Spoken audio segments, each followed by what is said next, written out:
Et salut tout le monde, j'espère que vous allez bien. Ouais, petit changement de décor, comme ça, petit déménagement comme on dit. Du coup, oui, ça va être le décor que vous retrouverez dans les prochaines vidéos pendant au moins une bonne année, je pense. Hein. On verra par la suite. Bref, du coup, on n'est pas là du tout pour parler du décor, hein, ni de mon studio. On est là, eh bien, pour continuer ce qu'on avait parlé la dernière fois à propos des fonctions exécutives. Il y a de ça 2-3 jours, on avait parlé d'une fonction exécutive en particulier, de l'inhibition, et bah maintenant il va falloir qu'on avance et qu'on bosse, enfin qu'on parle d'une autre fonction exécutive. Elle est vachement importante pour notre bon fonctionnement, elle est en lien avec la mémoire. On va donc parler de la mémoire de travail. Bon, du coup, pour commencer, eh bien, commençons avec une définition, parce que, commençons avec une définition. Du coup, la mémoire de travail, c'est quoi? Eh bien, c'est la capacité de maintenir en tête des informations et ensuite de les manipuler. Dit autrement, c'est la capacité de travailler avec des informations qui ne sont plus perceptuellement présentes. Par exemple, si là je vous affiche deux chiffres, eh bien normalement, même si là maintenant je les fais disparaître, vous êtes capable de les additionner les deux ensemble. Et c'est ça la mémoire de travail, c'est cette capacité à faire ce type de travail-là.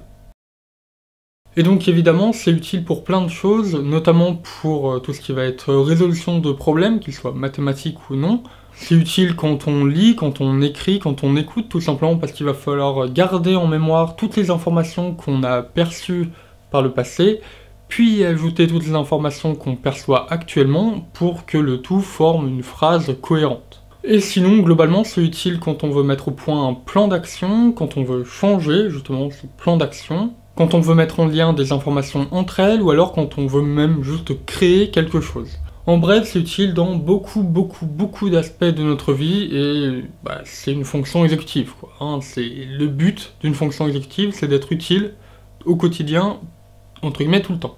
Une première chose qu'il faut vraiment avoir en tête, c'est que la mémoire de travail, c'est pas une mémoire. Du moins, pas comme on pourrait l'entendre.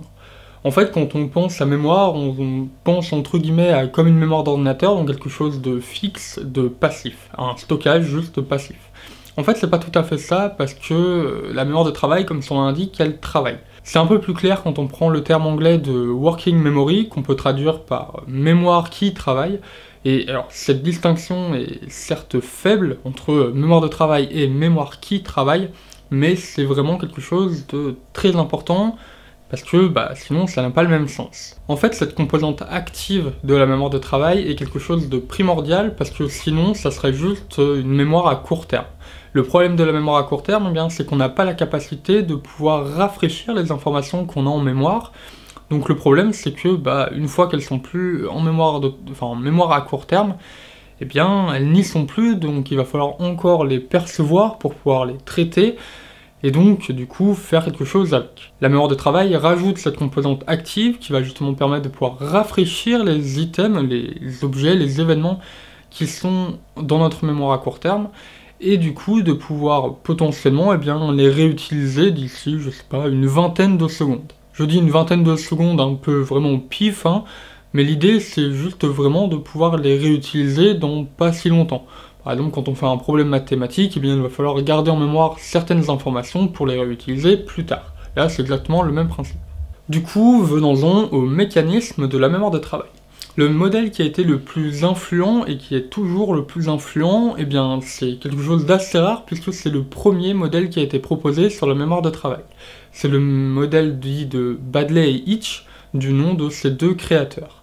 C'est un modèle qui a été créé en 1974, qui a par la suite été révisé en 2000, où ils ont rajouté un petit composant à leur modèle. La version de ce modèle, c'est celui-là, et je vais vous le présenter par la suite. Ce modèle, il a l'avantage d'être très simple à comprendre. Le souci, c'est que plus c'est simple, et plus on simplifie la réalité, donc plus on la déforme. Mais c'est aussi l'énorme avantage du coup d'être simple et d'être facile à transmettre. Ce modèle est donc composé de 4 composants qui sont tout simplement indispensables pour avoir un bon fonctionnement de mémoire de travail. On retrouve le central exécutif, le calepin visuospatial, la boucle phonologique et enfin le buffer épisodique. Pas de soucis, je vais tous vous les décrire, pas dans ce même ordre là, mais bref. On va commencer avec la boucle phonologique. Alors, la boucle phonologique, c'est un des deux systèmes dits esclaves de ce modèle, avec le calepin visuospatial, tout simplement en fait parce que c'est le central exécutif qui, comme son nom l'indique, eh bien, va exécuter ces deux sous-systèmes et qui va les gérer. Bref, on en parle un peu plus long. Pour revenir à notre boucle phonologique, eh bien, elle correspond à la partie verbale de la mémoire de travail. Dit autrement, c'est la mémoire de travail verbale. Encore une fois dit autrement, c'est la boucle phonologique qui va s'occuper de stocker et de traiter toutes les informations de nature verbale. Pour faire tout ça, eh bien, la boucle phonologique est constituée de deux sous-composants. On a un stockage phonologique qui, comme son nom l'indique, va permettre de stocker toutes les informations donc, verbales. Et puis on a un système de récupération qui, lui, du coup, permet de réactiver toutes les informations qui sont situées dans le stockage passif, dans le stockage phonologique. En fait, les informations qui sont présentes dans le stockage phonologique ont tendance naturellement à disparaître assez rapidement. Quand je dis assez rapidement, c'est de l'ordre de quelques secondes. C'est le principe de la mémoire à court terme, c'est qu'on n'est pas sur de la court terme à 1 minute, mais sur vraiment quelque chose de l'ordre de quelques secondes. Pour du coup éviter qu'on ait qu'on ait des informations qui disparaissent, eh bien on a un système de récupération qui va justement permettre de récupérer, et plus précisément, de réactiver ces informations qui sont présentes dans le stockage passif. Et pour illustrer un peu tout ça, on va imaginer que les informations qui sont stockées dans le stockage phonologique, on peut les représenter comme étant des ballons de baudruche. Plus ces ballons de baudruche sont gonflés et plus l'information est activée, donc plus elle est présente, entre guillemets, dans le stockage.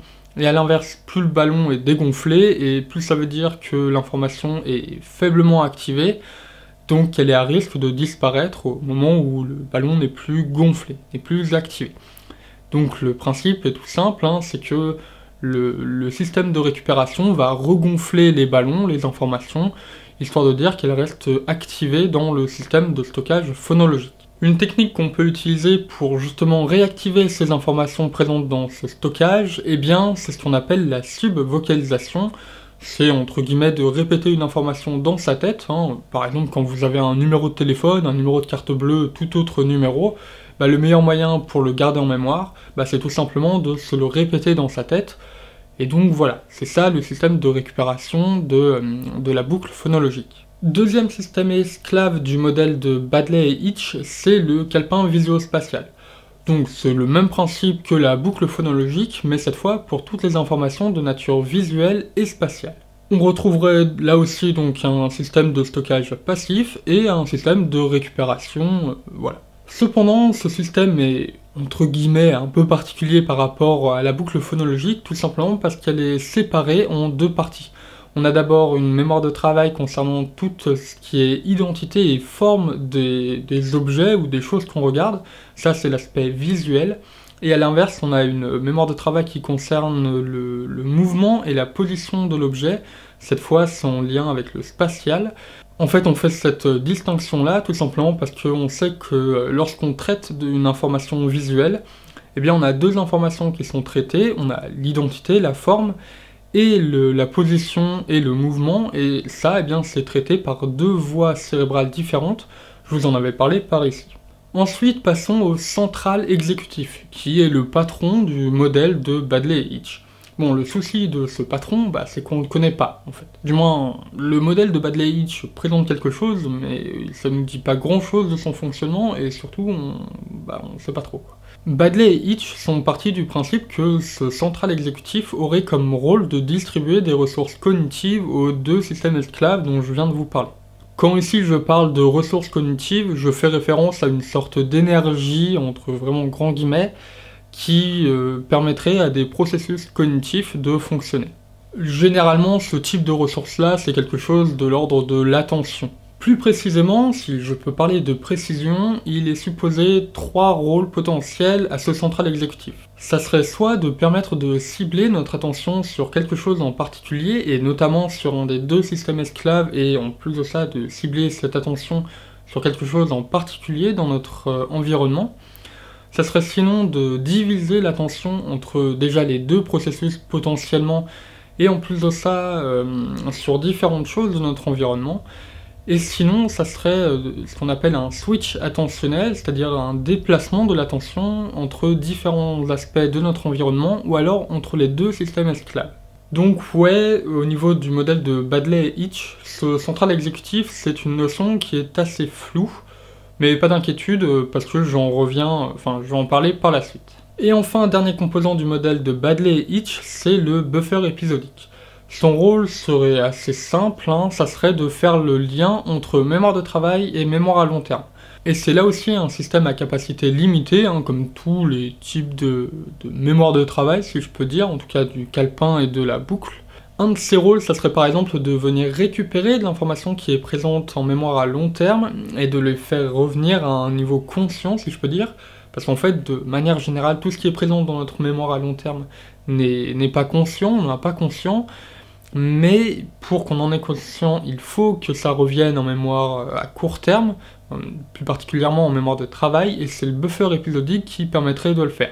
Par exemple, ça serait récupérer des informations en lien avec des règles de mathématiques, avec le code de la route, avec, je sais pas, des choses en lien avec un code moral, social, je sais pas, bref, plein de choses de ce type-là. Donc voilà pour le modèle de Baddeley et Hitch, c'est un modèle qui est vraiment très descriptif, on a peu d'informations au niveau de la mécanique en tant que telle, ce qui est un peu, on va dire, le problème, mais également l'avantage de ce modèle, c'est que c'est vraiment ultra simple de le présenter, mais voir le fonctionnement réel derrière de la mémoire de travail, c'est un peu plus compliqué. Donc du coup, pour pallier à ça, je vais vous présenter un autre modèle, qui est le modèle TBRS, sur lequel j'ai pu travailler dans le cadre de mon mémoire de première année de master, donc je pense que je le connais à peu près bien, normalement. Donc ce modèle TBRS, pour l'acronyme de Time Based Resource Sharing, donc en français partage temporel des ressources, il a été proposé en 2004 par Pierre Barouillet, Sophie Bernardin et Valérie Camos. Vive la francophonie, parce que je ne sais pas s'il y a un Suisse dans l'équipe, donc au cas où on va dire francophonie, mais voilà. Bref, du coup, ce modèle TBRS part du principe que l'attention est une ressource qui est indispensable et centrale dans le fonctionnement de la mémoire de travail.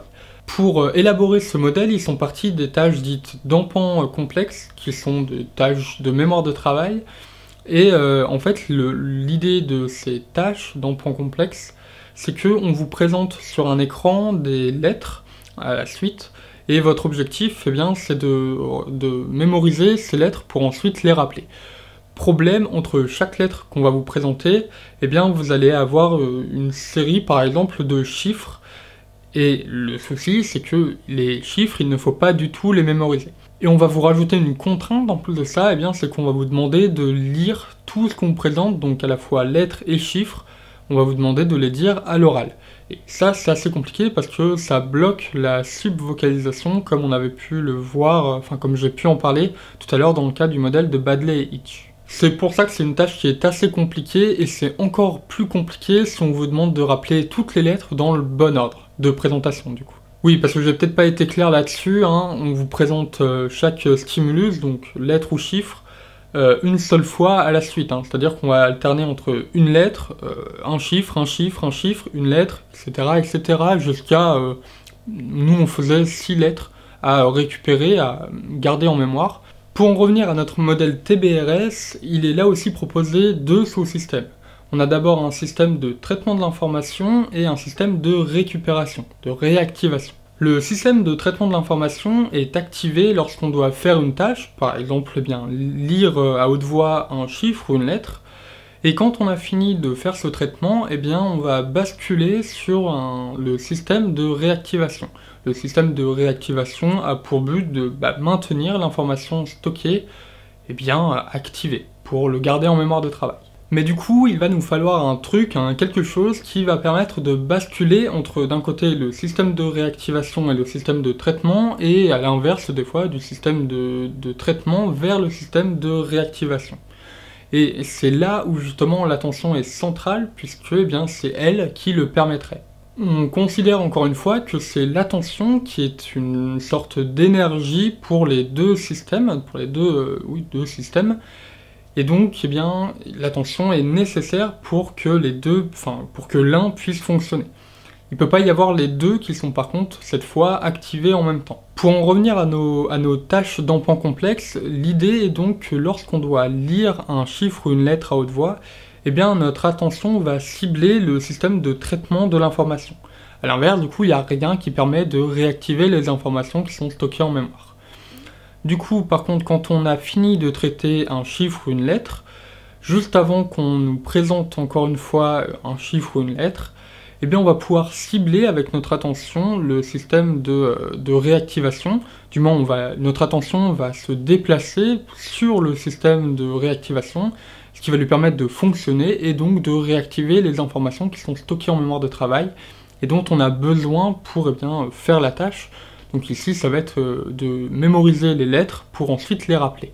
On a donc continuellement, du début de la tâche jusqu'à la fin, un déplacement de l'attention entre les deux processus. C'est ce qu'on appelle un switch attentionnel, notre attention se déplace. Et c'est ce qui va permettre du coup de, si tout va bien, à la fin de la tâche, de rappeler toutes les lettres qu'on a demandé de rappeler. Donc voilà pour tout ce qui est mécanique, si je peux dire, et en tout cas tout ce qui est modèle de mémoire de travail. Maintenant, très rapidement, passage au niveau cérébral. Alors, encore une fois, il y a plein de régions qui sont impliquées là-dedans, mais en gros, au niveau préfrontal, on a la mémoire de travail verbal, donc tout ce qui est boucle phonologique ou ce genre de choses, qui est en lien avec le cortex préfrontal inférieur gauche, ce qui est proche de l'aire de Broca, ce qui est cool parce que du coup l'aire de Broca est une région du langage, donc verbal, langage, voilà, tout est dit. Et on aurait également, alors peut-être partiellement ou pas, on ne sait pas trop, le cortex inférieur, le cortex préfrontal inférieur droit qui serait également activé. On se rappelle de l'inhibition. Au niveau de la mémoire de travail visio-spatiale, on aurait une très légère distinction entre le visuel et le spatial. On aurait d'abord le cortex préfrontal dorsolatéral qui serait impliqué pour tout ce qui est visuel, et on aurait le cortex préfrontal dorsal et inférieur qui serait impliqué pour tout ce qui est spatial, mais du coup c'est très proche entre les deux d'un point de vue localisation. Donc du coup on pense en fait que la distinction entre la mémoire de travail visuelle et la mémoire de travail spatiale se fait au niveau des aires du traitement visuel, comme j'avais pu vous le dire tout à l'heure. Dernière chose juste avant de passer à la partie sur les tests, juste pour vous parler du lien qui existe entre mémoire de travail et inhibition. L'idée c'est qu'on pense que les deux sont très fortement liés, et en gros l'idée c'est que la mémoire de travail, pour avoir un très bon fonctionnement, il ne faudrait pas qu'elle soit trop surchargée. Parce que si elle a trop d'informations à traiter, soit elle est ultra rapide et dans ce cas-là elle arrive à très bien traiter chaque information, soit juste elle est surchargée, ce qui est problématique parce que dans ce cas-là elle ne pourra plus traiter chaque information, et donc on aurait une saturation du système. Donc du coup, pour éviter cette saturation du système, le meilleur moyen de le faire, c'est d'inhiber des représentations cognitives, mentales ou sensorielles, et ça passe par l'inhibition donc. C'est un excellent exemple pour montrer à quel point les fonctions exécutives peuvent travailler ensemble, si je peux dire ensemble.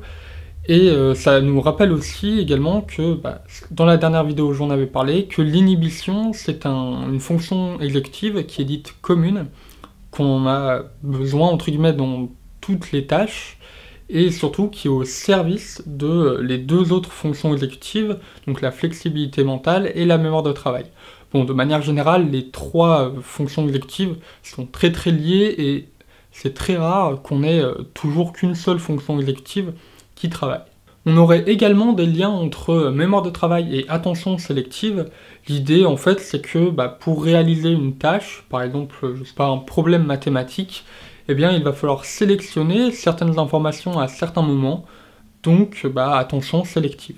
Ou même quand on fait une tâche et qu'on a énormément de stimulation, par exemple visuelle ou auditive, il va falloir traiter tout ça en même temps, si je peux dire, mais du coup il va falloir sélectionner les informations qui sont pertinentes pour la tâche, d'où l'intérêt de l'attention sélective. Et du coup, passons à la dernière partie sur les tests qui évaluent la mémoire de travail. Alors, je suis pas certain de ce que j'avance, mais je pense quand même qu'il y a deux tests qui sont principalement utilisés pour évaluer la mémoire de travail. Ce sont les tâches dites d'empan, dont on a vu une version tout à l'heure avec les empans complexes, et les tâches dites de n-back. Bon, le problème de ces deux tâches, c'est qu'elles ont un problème, lol, mais je reviens, je vous en parle à la suite. Le principe du n-back est le suivant. On va vous présenter à la suite un certain nombre de chiffres, et l'idée, eh bien, c'est que à chaque fois que vous voyez un chiffre, et que ce chiffre est identique à celui qui était en position n fois derrière ce chiffre, eh bien, vous appuyez sur un bouton. Bon, je sens que c'est pas clair, alors je vais prendre l'exemple du 2-back, qui est la tâche la plus classique, la configuration la plus classique du n-back. L'idée, c'est que par exemple, si dans les chiffres qu'on vous présente, vous avez une suite 2, 1, 2, alors vous n'allez pas les voir directement à l'écran, hein, ça va être d'abord 2 qui va être présenté, ensuite un petit blanc, ensuite on vous présente 1, encore un petit blanc, ensuite 2. Ça fait un truc comme ça, normalement, si je vais pas foirer mon montage ou que je l'ai pas oublié. Dans ce cas, eh bien, au deuxième 2, vous devrez appuyer sur un bouton, tout simplement parce qu'il y a deux chiffres en arrière qui étaient présentés, eh bien, c'était là aussi un 2. Par contre, si on avait un 1, 2, 2, eh bien, au deuxième 2, vous ne devriez pas appuyer sur un bouton, tout simplement parce qu'il y a deux positions en arrière, il y a deux chiffres en arrière, eh bien, c'était pas un 2, mais c'était un 1. Et évidemment, hein, on ne vous présente jamais uniquement 3 chiffres, hein, c'est toujours, on va dire, une quarantaine, cinquantaine de chiffres d'affilée. Alors j'espère que ma description est claire, parce que je vais vous tester là-dessus, je vais vous présenter une dizaine de chiffres, hein, je vais vous les présenter chacun à la suite forcément, et à chaque fois eh bien, que vous verrez un chiffre qui est identique à celui qui était présenté 2 fois en arrière, eh bien, vous faites un truc avec votre doigt, avec je sais pas quoi, évitez une touche ou quoi, je sais pas, avec le lecteur, peut-être que ça va foirer, je sais pas. Donc voilà, d'où le fait de faire un truc avec un doigt, ne le dites surtout pas à l'oral, ou ne dites pas un truc à l'oral, parce que ça va utiliser votre boucle phonologique, et là on est sur quelque chose de l'ordre du phonologique, donc ça va biaiser, ça va être chiant quoi, vous n'allez pas réussir la tâche, donc voilà. Et du coup, j'espère que vous êtes prêts parce que on est bientôt parti, donc voilà.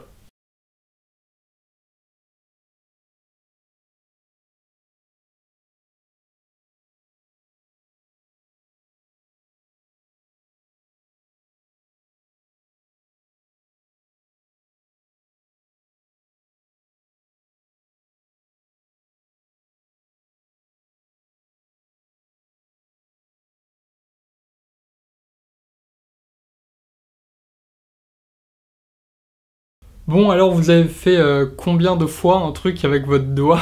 C'est un peu bizarre dit comme ça, mais c'est un peu la tâche aussi, hein. Dites-moi en commentaire, et puis moi je vous dirai eh bien, si vous avez raison ou pas. Bon, en vrai, dans les vraies études, c'est une tâche qui est vraiment, vraiment dure, parce qu'on vous présente une quantité de chiffres très longue. J'ai souvenir d'une cinquantaine de chiffres d'affilée, et donc c'est très très très très dur de maintenir comme ça son attention, et en plus de ça, de faire travailler sa mémoire de travail en continu, c'est vraiment très très dur. Bon, du coup, tout à l'heure, je vous disais que l'empan complexe et le n-back étaient problématiques. En fait, l'idée, c'est qu'elles sont toutes les deux considérées comme évaluant la mémoire de travail, et elles sont utilisées comme telles. Le problème, c'est qu'elles ne font pas que ça. Pourquoi? Eh bien parce que quand vous faites ces tâches-là, vous allez avoir besoin notamment d'inhibition. Pourquoi? Parce que, par exemple, quand vous faites le n-back, vous allez devoir inhiber, si je peux dire en tout cas, les chiffres qui sont situés une fois en arrière à celui qui est présenté actuellement, et 3 fois en arrière à celui qui est présenté actuellement. Pourquoi? Parce que ce sont des leurres, et ils sont pas à la bonne position par rapport à la position cible qui est 2 fois en arrière. Et avec la tâche d'empan complexe, eh bien, il va falloir inhiber les chiffres qui sont là aussi des leurres, et enfin du moins là ce sont plutôt des distracteurs, réellement pas forcément des leurres, et donc il va falloir les inhiber pour pas être embêté pour mémoriser toutes les lettres. Donc du coup, on peut pas réellement considérer que ces deux tâches, eh bien, mesurent uniquement de la mémoire de travail. Ce sont des tâches qui sont parasitées par une autre fonction exécutive qui est l'inhibition. On aurait aussi également besoin d'attention sélective, mais bon, on va déjà avoir suffisamment de choses à dire avec l'inhibition. Et donc, le souci, c'est que ces deux tâches-là ne sont pas pures. Ce qu'on appelle une tâche pure, c'est une tâche où on fait uniquement, enfin où on mesure uniquement un seul processus, une seule fonction exécutive. Le problème, c'est qu'avec ces deux tâches-là, eh bien, on ne peut pas le faire réellement, parce qu'on a du coup des composantes d'inhibition et d'attention sélective. Donc voilà, c'est pas deux mesures idéales, elles sont cependant beaucoup utilisées dans les études sur la mémoire de travail. Ça peut être problématique, même si en vrai, bon, c'est pas idéal, mais c'est pas très très grave non plus. Bon, en tout cas, voilà, hein, après avoir parlé la dernière fois d'inhibition, cette fois je vous ai parlé de mémoire de travail. J'espère que la vidéo vous a plu, hein. Si c'est le cas, comme d'hab, pouce bleu, commentaire, partage, bref, vous connaissez la chanson. Moi du coup, je vous retrouve pour une prochaine vidéo, donc qui sera d'ici quelques jours. Cette fois, eh bien, on attaquera la dernière partie sur les fonctions exécutives, où on parlera donc de flexibilité mentale. Alors moi du coup, je vous dis à la prochaine, allez bye bye.